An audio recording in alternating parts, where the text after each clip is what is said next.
You got anybody else in the foyer, Chris? Are we good to go? I think we're probably good to go. I can't see anybody. I'll just admit them if they come now. Don't worry. Okie doke. Okay, good morning all, and thanks for joining us on this latest seminar.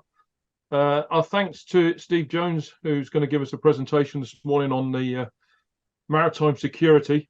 Now, for those that don't know Steve, he is a former seafarer, but I do believe he has got a nice big boat in Liverpool Marina as well. So he is a sort of semi-non-retired seafarer. He still gets out to sea, as far as I can see, but an extensive background in risk management. A lot of experience in maritime fraud investigations, P&I loss prevention, and played a crucial role in establishing the security associated with the maritime industry and developing industry standards. Steve currently collaborates with leading classification societies, providing crisis and emergency management training to ship owners worldwide, and a prolific writer on security matters since his debut publication with the Nautical Institute in 2006. And he's the founder of the Seafarer Happiness Index, and also, I think, is it president of the Propeller Club at the moment, Steve? I keep losing track of what you're doing on that. We've gone to a flatter structure than that, but past president. Past president of the. Okay. So, without further ado, I'll hand over to you, Steve, and thanks for taking your time out today with us. Yeah, no, thank you. Let's see if I can share the screen successfully. It worked okay in practice.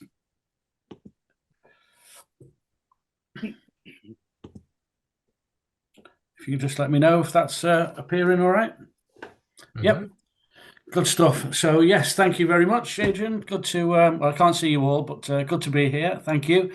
Maritime security has been one of those strange issues that's been around for a while now, but has perhaps struggled a little bit alongside various other issues to kind of find its feet from a positive perspective. We're now getting on for 20 years since the International Ship and Port Facility Security Code was entered into force. So I thought it'd be a useful point to talk about whether maritime security has kind of come of age, finally.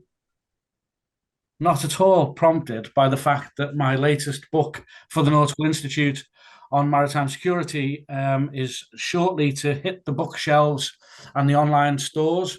So we've kind of brought together the books that we've been working on in the past. So you can see there the spread of them that we've had over the years. So back in 2006, as Adrian said, we had our kind of first look at modern maritime security with the guide there you can see at the rear of those on the left. And we've kind of come through a bit of a journey with the various issues as they've unfolded, and we've waxed and waned through big books, thick books, smaller books, handbooks, guidebooks, through to this latest kind of iteration that we've got. And what we've been trying to do is really to make it a useful point for the industry, and particularly for seafarers trying to deal with security. That was the book launch that was part of Liverpool. Everyone keeps saying Liverpool International Shipping Week. That means there must be one in the offing.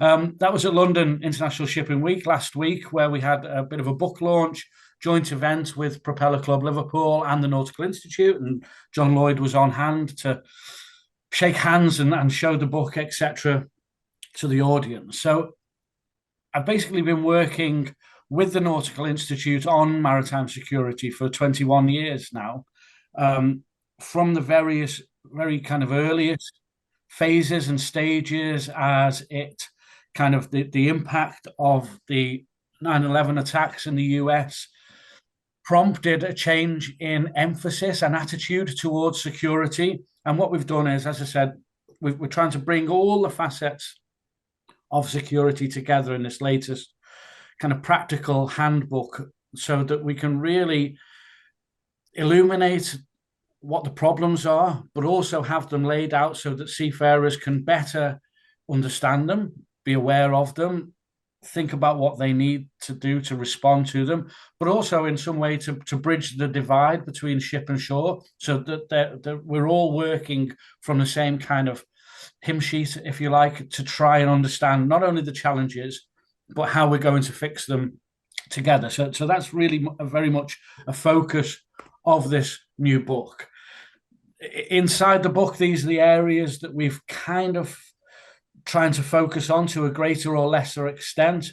trying to move away from it being purely, these are what the rules say, this is what you should do to apply the rules, trying to dig deeper into some of the areas that seafarers are affected by. So yes, looking at the likes of the ISPS Code and various pieces of legislation, regulations, etc., but that doesn't make for great bedtime reading. So trying to kind of pivot into these other issues and how they impact seafarers, how they impact the industry, and of the responses that we require and need within them. We kind of done a bit of jigging around of these things, but in essence, this is the flow of the book. And as you can see, it's really trying to bring everyone into the issue. Security, as we'll talk about in a few minutes, hasn't always been the kind of most easy, obvious bedfellow for shipping.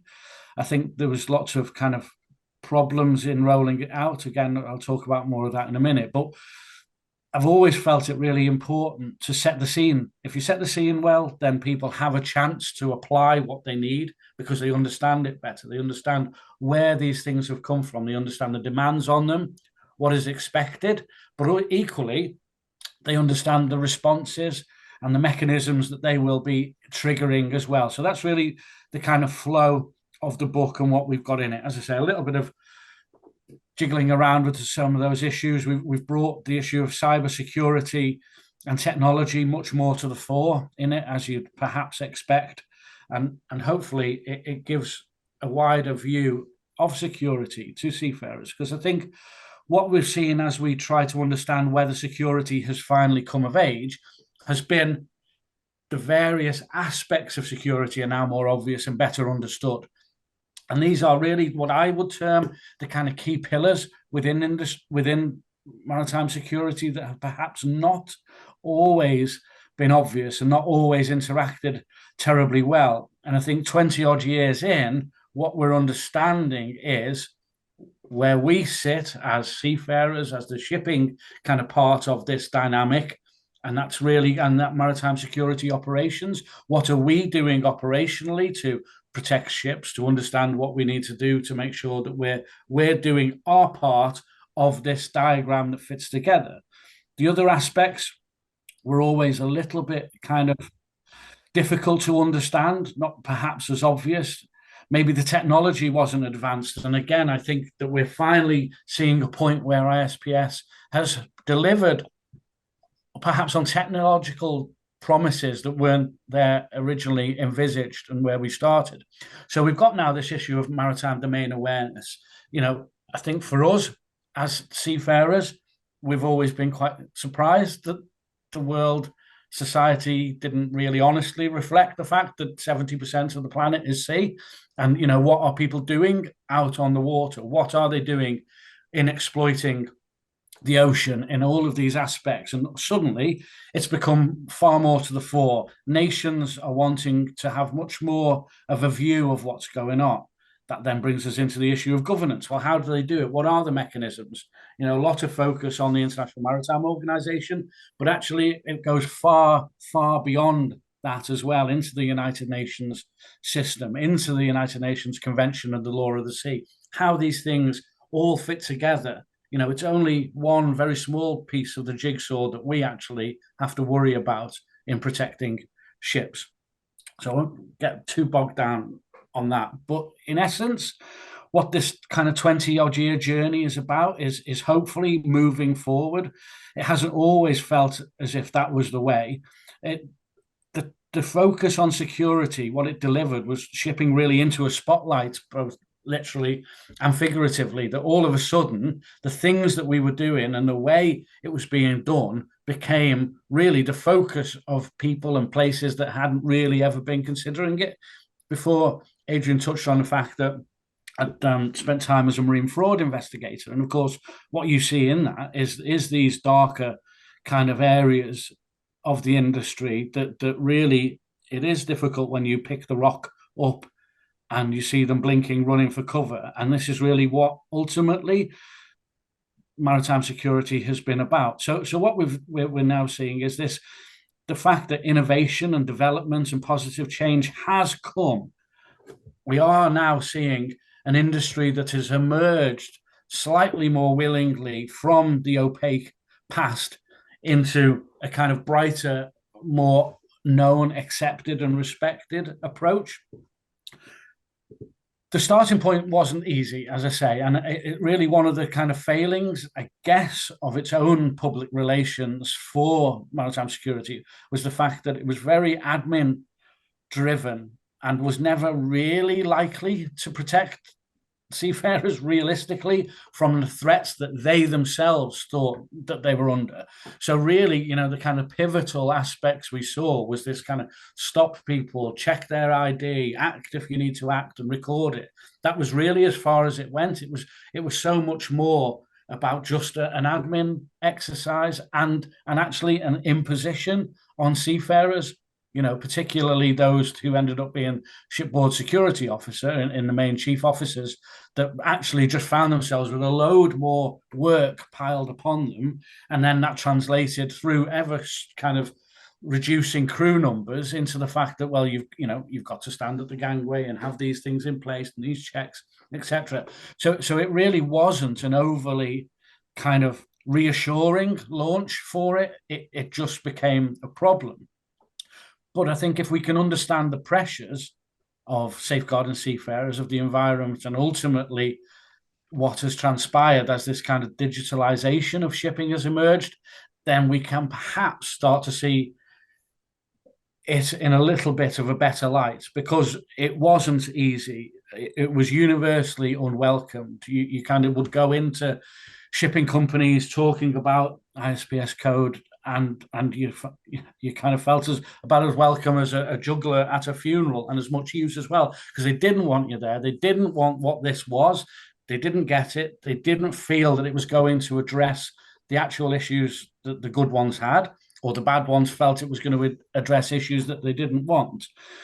And I think paramount in all of this is the psychological approach to it, that the regulations, the requirements were very much seeing ships as a threat and not perhaps under threat. Excuse me. So really kind of understanding that this was a problem, that it was all about state security concerns rather than the shipping industry's concerns, because they didn't really see they had any. So really what we've been about is, I've turned it ugly, bad and good, as opposed to good, bad and ugly. It's about understanding where it fits, where security kind of delivers for these various facets of things. And really the first thing to understand is how the ugly, darker side of shipping has been impacted. They hated the concept of security. So if we assume that the really bad players hate something, then perhaps, there might be some good within it. But they really, the idea of the likes of long-range identification and tracking, the idea of having the IMO numbers on the side of vessels, whereas they'd always like to just grind the name off and have it badly repainted on instead. All of a sudden, this is a real changing point for them, and a problem, and something that they've kind of never really come to grips with. So really for the bad companies, it hit them hard. It shone a light where it wasn't wanted. And obviously, for many of us and our engagement professionally, we know what exists where those lights dare not shine. The open registries in which tax is avoided, the operators fly by night who abandon crews, etc. And really what that all served to do was, in some ways, rip apart the relationship between society and shipping.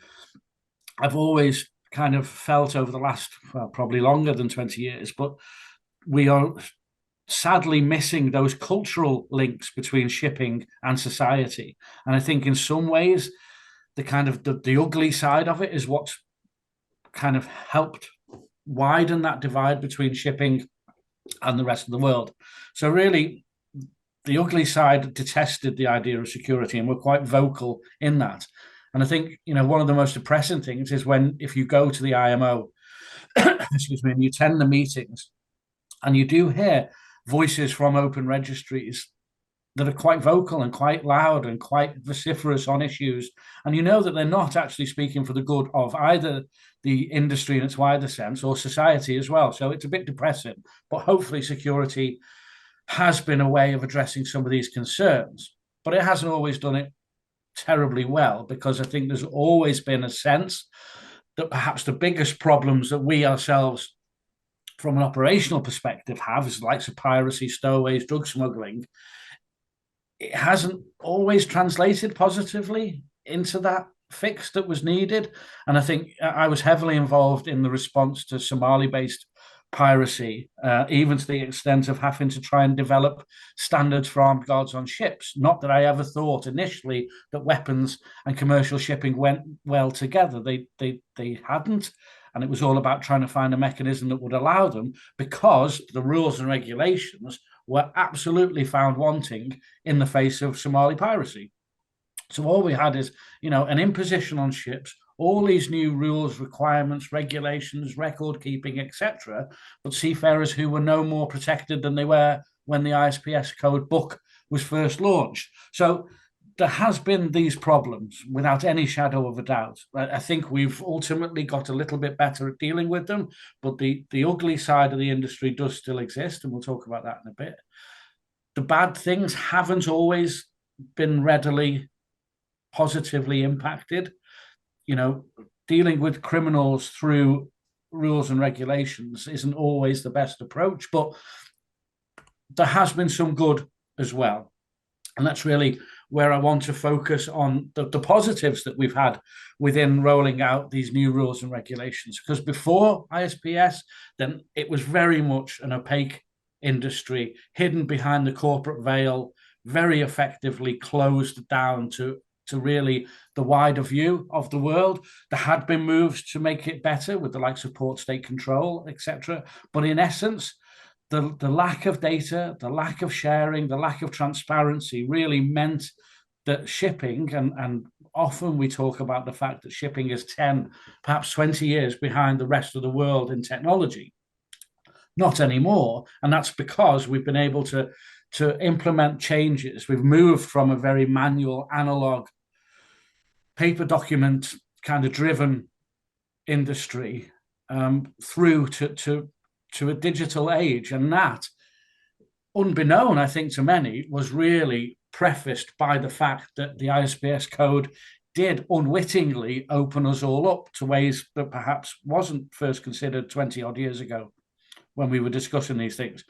So what the ISPS Code has done, even though perhaps ill-conceived, even though perhaps badly rolled out, all of a sudden it has been the pivotal kind of change mechanism to allow us to be far more transparent, to have digitalization, to have data, to have the movements of ships known. Once movements of ships were known, then everything else falls into place around it, because then you can begin to dig deeper into that. Well, that's where the ship is. Where's it going? Where's it come from?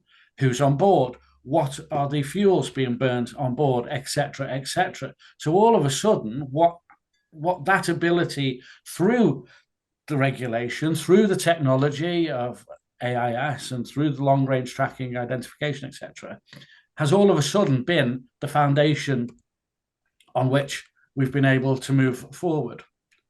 So we've moved forward from this opaque to a slightly more transparent industry. And I do think the mindset, that the change that's come through security has really been this turning point. And hopefully that does translate into positives. It does mean that we're able to see an industry that understands the importance of sharing, understands the mechanisms, the reports. We couldn't have insurers or banks that set standards for reporting unless there was a mechanism. So it was impossible for us to have the likes of corporate social responsibility, environmental social governance reporting, because without the mechanism to gather the data, then you can't analyze. And if you can't analyze, you can't set the parameters by which you try to make an industry more accountable and move forward. So all of a sudden, we've kind of found ourselves in a very different world, and a different world that was really led by this. So all of a sudden, and here's some figures here to kind of show the growth in the scale of this, that, it went from virtually non-existent 20 years ago. And yes, of course, in some ways, that's because the technology didn't really exist at sea, but there was no need to have it at sea because the rules didn't exist. So all of a sudden, that change in the rules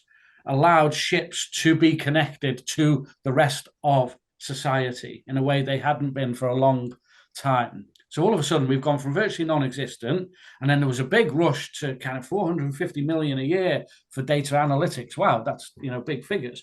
But then when you look at the jump that we're going through now, 1,000 million last year, $2,000 million market related to shipping. So there's so many positives around our kind of shore-based industries. And where we have shore-based industries, hopefully the importance of shipping can be better understood. And we can all of a sudden move to being kind of accepted and respected again.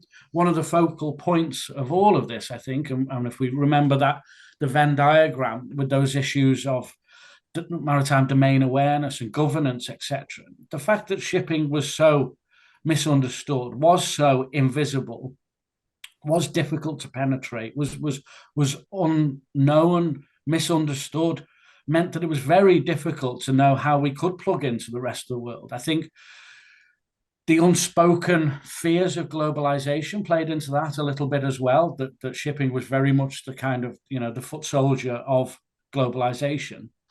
But having it as an unknown entity as well, doubly kind of made things difficult. So hopefully that all of a sudden we can move into this new world of interconnected economies, of where shipping is really seen as a positive, that it's seen exactly as this kind of transformative tool that the world relies upon, rather than a bit of an embarrassment. And that's because all of a sudden what the ISPS Code allowed us to be is trusted but verified. And that's a phrase that kind of permeates so much of the new approach, that, the transparency, visibility, and accountability that we now have allows us to be trusted. And if you're trusted, then you're given the space, time to verify what you do. And in some ways, it has been about the issue of real-time tracking, of knowing what we're up to.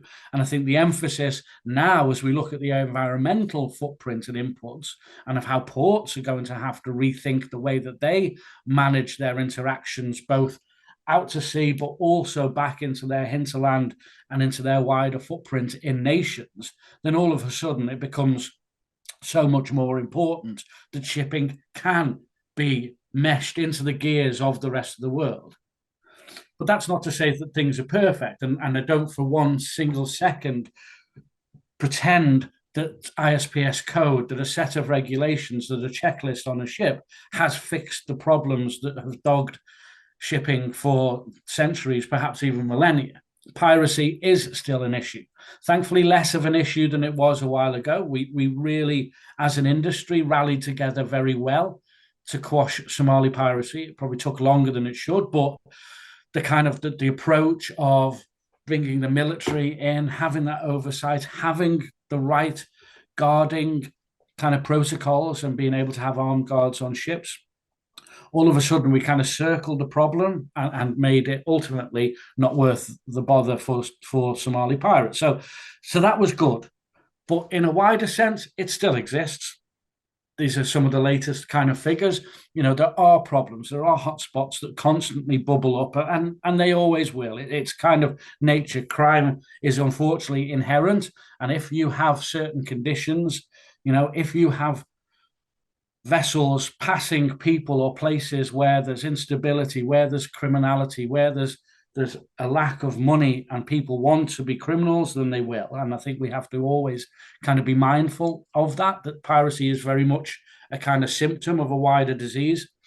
And unfortunately, vessels passing through certain places, the seafarers will be under threat of them. So we need to understand where the problems lie and what we can actually realistically do about them, because sometimes the fixes do have to come ashore.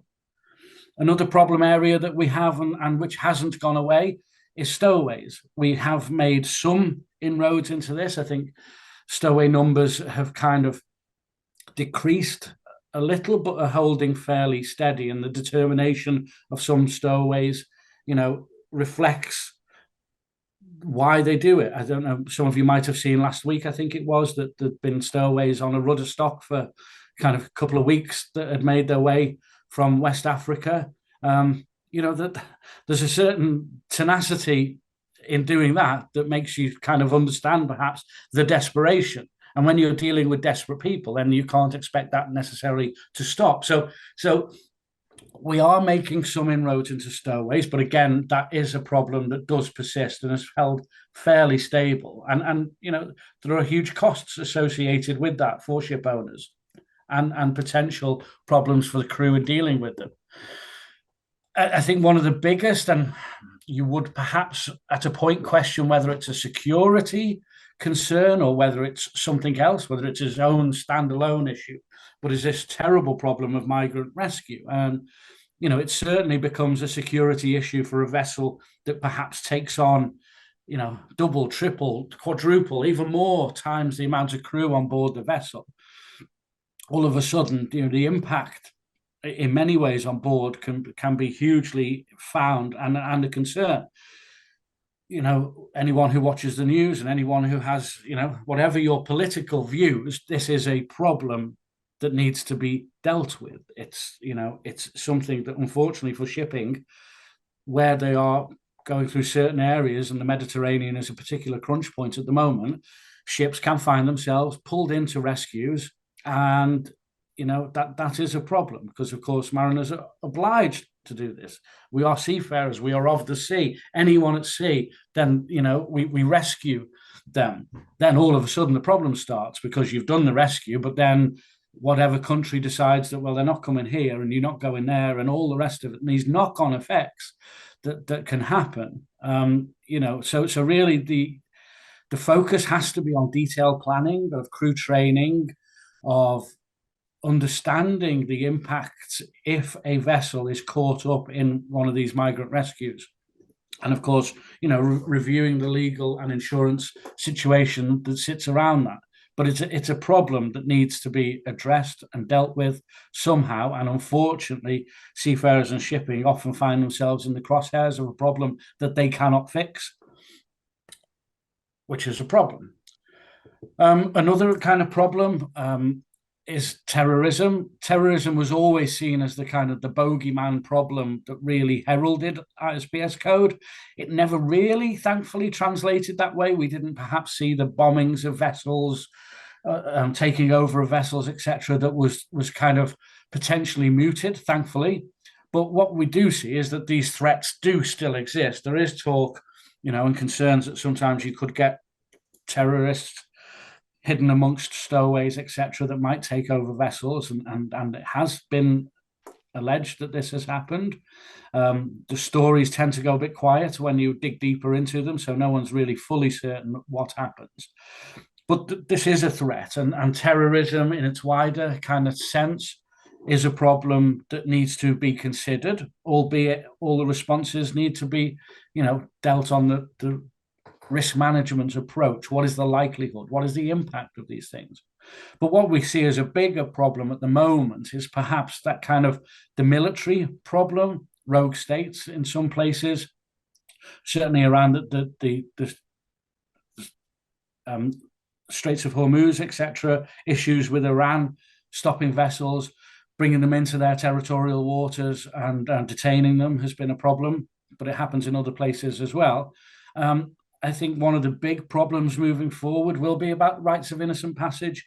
The South China Sea, for instance, is a hotbed of potential military action, and it's not too hard to start to believe that vessels, perhaps moving from one place to another, might be caught up in these crosshairs again, and the rights of innocent passage kind of trampled upon. And that will be a huge problem again for shipping, a problem it cannot perhaps itself implement. And that's one of these big issues that's always been stressed, that, seafarers and shipping can only fix the thing that seafarers and shipping can fix. When we move forward into these bigger, wider issues, then it becomes a problem that we really do need help with.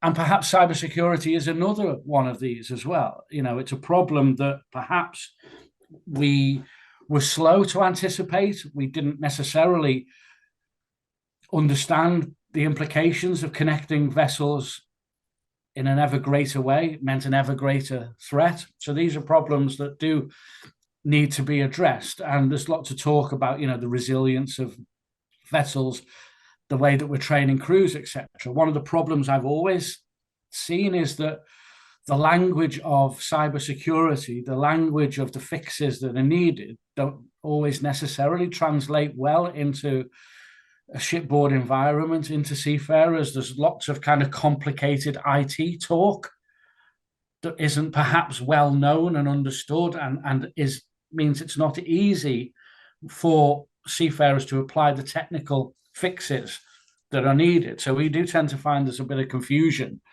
And we do need to be able to simplify the solutions and the guidance that are given to make it real. There is no one-size-fits-all ship, and there's no one-size-fits-all technical solution on that ship, which means cybersecurity takes on so many different facets around it. But it's something that we do have to be ever more aware of in the ways that we are able to fix things. And that's whether that's, vessels themselves being hacked from ashore, whether it's jamming of signals, whether it's spoofing of data, whether it's, the navigational impacts of cyber attacks. Seafarers need to perhaps be, there's a reliance that we perhaps, a kind of overconfidence that comes with technology sometimes, and keeping some of those kind of, Mark One eyeball approach to navigation and making sure the professional pride of navigators is maintained. And there isn't this over reliance and constant look to technology. The human still at the moment, as that focal point of doing things in the right way. Aware of the time flying on, and hopefully there'll be some questions or just bemused faces where we can all just sit quietly together for a moment, but kind of really, moving away again slightly from the vessel. One of the other aspects of security, and that we've gone into quite a bit of depth in within the book, are these issues of crime, violence towards seafarers, issues about fraud, cargo crimes, drug crimes, smuggling. It might not always readily seem that that's a kind of shipboard issue, but increasingly we've seen seafarers criminalized, particularly in issues of drug smuggling. The crew have had no clue that these drugs have been on board. There's even been instances of masters making a report to port authorities and then themselves being arrested because the drugs were on your ship, so you're guilty of drug smuggling. And, we have to be aware. We don't always have the fixes, but understanding the impacts potentially of this and how vessels can be detained, pulled into big kind of commercial disputes, arrested in ports, and all of a sudden, that's when the owners scurry off back under the rock that we talked about earlier. So there's a massive kind of link between seafarer welfare from this as well, because, vessels who fall foul of criminal intent tend to be kind of abandoned, and then we get into these other different issues as well. So having the fixes might not always be readily apparent and easy, but knowing the problems is a big part of this. Just as we kind of get close to wrapping up, I think, it is important at the moment to say that there's been, security, ISPS Code, all these wonderful issues of digitalization, plugging us into the global system, etc., hasn't always been a silver bullet. These issues do still exist around shipping, and where the links between the way things are done and meant to be done still exist, and we do still have these issues of dark and grey fleets. As you can read there, vessels particularly related to sanctions, hiding their identity, hiding, where they're going with cargoes, constantly changing their identities, constantly flipping between class societies, insurers, all the rest of it, constantly trying to really hide their intentions and what they're doing to be able to take advantage of the commercial opportunities, albeit illegal in many instances, of sanctions. So shipping very much, unfortunately, still as this tool that is able to kind of circumvent sanctions or indeed make money from them. So weak ownership structures, constantly changing, vessels that have been through lots of identities. Again, the hope is that the regulations are there to protect and give us mechanisms to identify and see and understand, but it isn't always perfect, and these issues do still exist. And it's certainly not a case that 21 years on, that maritime security has come of age and everything is perfect. It's really not. Security done well, you don't even notice it. Done badly, and it becomes a real hassle and a problem, because not only does it make workload issues, it causes problems all up and down the chain as well. And I think it's been one of the real tragedies of maritime security that seafarers who've been charged with making so much of it happen then try to go into a port and they're told that they're not welcome because of ISPS. It's still being used as an excuse in a lot of ports. The kind of documentation demands on seafarers to get ashore have kind of, been bandied around too easily by too many ports. And I think it's certainly something that we need to start looking at. And security as an excuse. Then we went to COVID being used as an excuse. And now we're in a little bit of a partway house where some ports are still using COVID and still using security as an excuse. So we need to fix the problems. Seafarers are absolutely at the heart of the solutions and often suffer the fallout where the solutions don't deliver. And I think ultimately that's where security will finally come of age, when it feels that it's delivering for everyone. So thank you very much for that quick run through, a little bit over time, but thank you all for your support as a branch. It's something that I'm very proud to be part of. Don't always make the committee meetings, but let's not dwell on that. And obviously, the Nautical Institute, that we're all very proud to be part of, produced lots of books, lots of information, engaged incredibly well with industry to hopefully translate the lessons that we, through our careers, from the new seafarers that are coming into the industry, and then we'll move into the likes of our branch as well, that we can actually start to influence change, but give people the information they need as well. So there's the little plug for the book, but thank you very much. I'll stop sharing now and we can chat. Thanks, Steve. Eye-opening. A lot of really eye-opening points in that presentation. I think the one that jumped out the page to me the most was the one where you say that 90% of attempts actually managed to penetrate the ship and the defensive, which is, even in this day and age, is quite scary, isn't it? Mm. So what do you see, just as a quick question before we open the floor, what do you see as the way we improve it? Because education is a key thing. Do we need to get education more in training, more in the actual college-based training to start with, to give more guidance, or what are you thinking? Yeah, I think acceptance is a big part of it, and I think acceptance comes from value, and it's been difficult to really translate what the value of security is to shipping. And I think, maybe if we frame that a little bit better, one of the issues that we've long had, and of course, we all know it, is you'd go into a company and they'd say, "Oh, what's the one thing that we could do with to make security better?" And you say, "Oh, an extra person."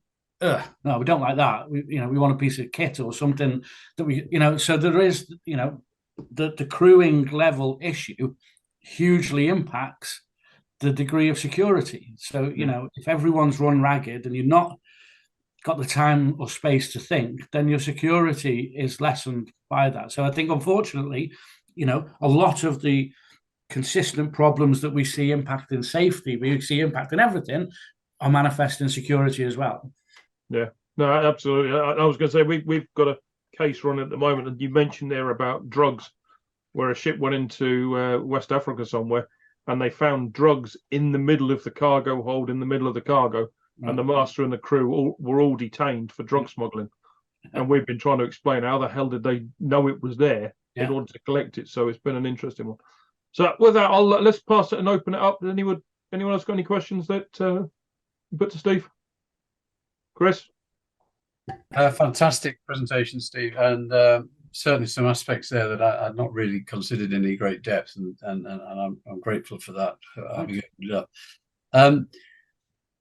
I don't find it difficult to understand, though, that the bad actors out there do what they do, because it's basic systems theory, isn't it? If you invent a system which people don't like, then they'll invent a subsystem to subvert the system, and that's precisely what they're doing. So the rest of us suffer. The vast majority of seafarers who are honest and hardworking suffer for the misdemeanors of the few.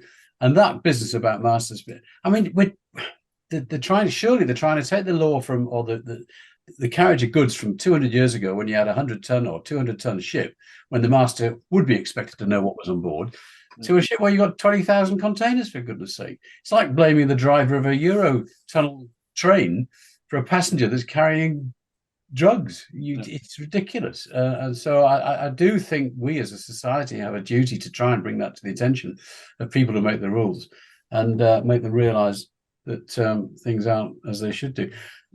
The dark fleet worries me, Stephen. I read yesterday 600 tankers, possibly now, operating as part of the dark fleet. That's a fairly substantial number of a percentage of the fleet. Is it in the general domain? Are we talking about this enough? I mean, it's like any of these things. It's in the general domain if you look enough, but it's hard to, I guess, for everyone to see past Russell Brand to see what dark tankers are up to, and that's the reality. The society has all the various fireworks going off, and we don't necessarily see those things. I don't think maybe it translates into what does that actually mean. What does that cargo being picked up from that place, being owned by nations or people under sanctions, what it actually translates to. They used to try and stop people buying hooky DVDs by saying that the money went to the IRA. Did that stop people watching hooky DVDs? Maybe one or two, but it was that was the attempt to draw the comparison of where your money goes when you got things coming in the dark fleet or dark whatever. It's off the dark web. You don't know. You've lost control, and that's an issue. So, but do people care? I don't sense they do. They're more concerned with it being £1.50 at the pump.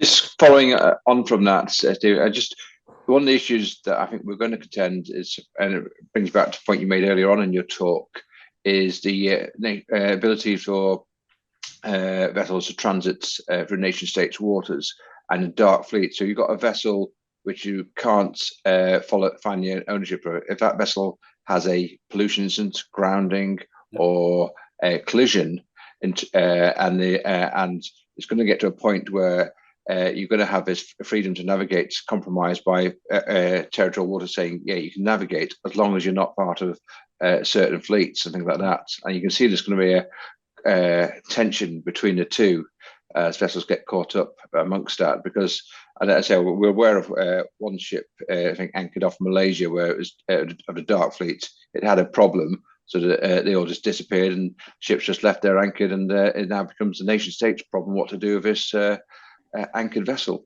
And I think we're going to see more of that with the dark fleet interacting with the clean fleet, shall we say, and how nation states deal with that when it suddenly becomes their problem, and somebody has to pay for it. Yeah, no, definitely. I mean, and going back to that Venn diagram of where these things overlap, having the capability now to monitor your maritime domain, then translates into, once you can see things, it's like, oh, well, now we're going to have to do something about it. And that's where the governance kind of issues and all these other aspects of it will come increasingly into play.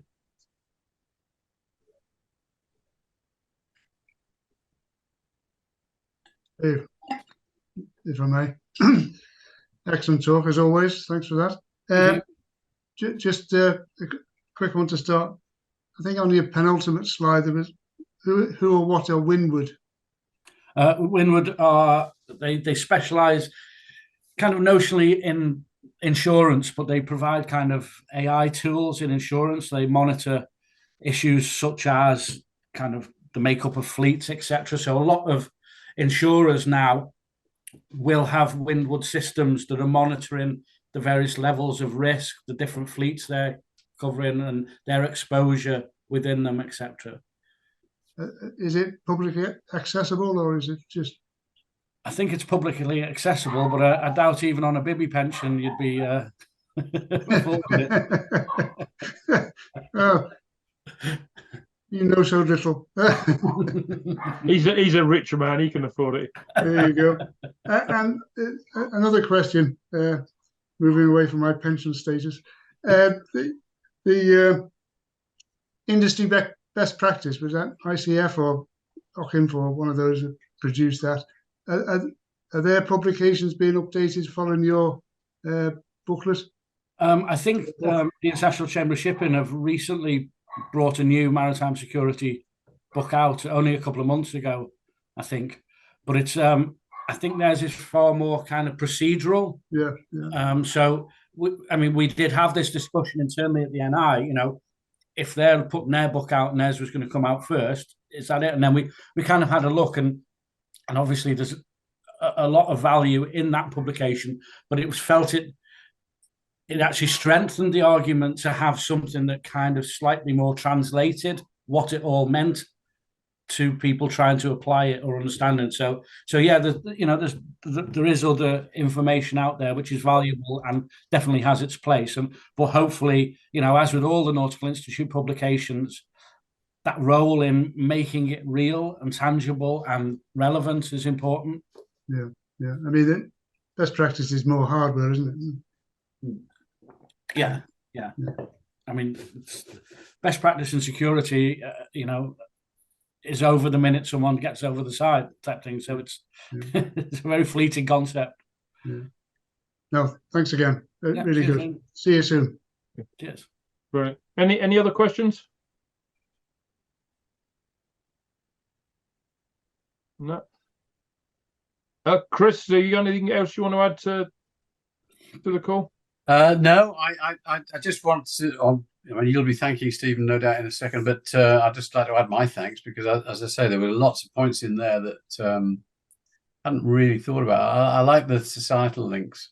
I might even be tempted to buy the book, but it's probably an exorbitant price, Stephen. How much is it retailing at? Well, I don't know. I looked on the NI website to get that screenshot for you, and it was saying £0. Well, that'll do. Members and non-members. So I hope that's a typo, but I don't know. I mean, I would guess around 40 quid, something like that. I don't know. If it's zero, Stephen, that means they give you money back if you remember. Yeah. Well, actually, that's a good segue into the dinner and the seminar in Liverpool, because it does occur to me that we should have a raffle as well. It always raises a few bob for the coffers. Yep. Your book could be one of the prizes, Stephen. I'll make sure I don't sign it then. and on that note, ladies and gentlemen, I've just put in the chat box the flyer for the conference on the 26th of October. So if you could click on that and download it, I'd be very grateful. And if you want to come, Captain Matheson is in full charge of the register. We'll take your name, and Paul Walton will take your money. We'd love to see you. It's good.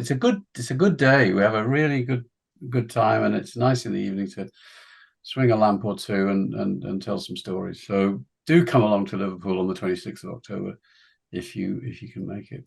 That's all I had to say.